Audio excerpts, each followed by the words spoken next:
या बातमीपत्राचे प्रमुख प्रायोजक प्लॅटिनम मॉल इंद्रधनु सोलापूर। सोलापुरातील सर्वात प्रतिष्ठित इंद्रधनु सोसायटीचा नवीन भव्य कमर्शियल प्रोजेक्ट आता रेल्वे स्टेशनच्या अगदी शेजारी शहराच्या मध्यवर्ती ठिकाणी।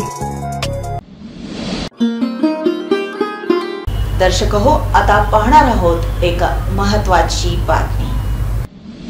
शुक्रवारी सकाळी स्वाती नक्षत्राला सुरुवात झाली असून परतीच्या पावसाला प्रारंभ झालाय। सोलापुरात ढगांच्या कडकडाटासह सायंकाळी 4 वाजता आणि रात्री 9 नंतर मुसळधार पाऊस सुरू झाला। सकाळी मात्र ऊन पावसाचा खेळ सुरूच होता। हवामान विभागानं वर्तवलेल्या शक्यतेनुसार आता पुढील 2 दिवस सोलापूरला येलो अलर्ट जारी करण्यात आलाय।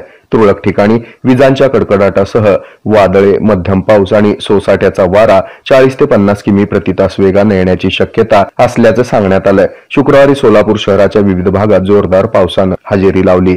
विश्रांती घेतलेल्या पावसानं ऐन दिवाळीच्या उत्सवात हजेरी लावली। मागील 2 दिवसापासून सोलापूर शहरात पाऊस जोरदार बरसत आहे। शुक्रवारी सकाळी 8:30 ते सायंकाळी 5:30 वाजेपर्यंत 0.5 मिलीमीटर पावसाची नोंद झाली असून गुरुवारी 8:30 ते शुक्रवारी 8:30 वाजेपर्यंत 15.2 मिलीमीटर पावसाची नोंद झाली। मुसळधार बरसणाऱ्या या पावसामुळे शहरातील ठिकठिकाणी आणि सखल भागामध्ये पाणी साचल्याचं चित्र पाहायला मिळालं।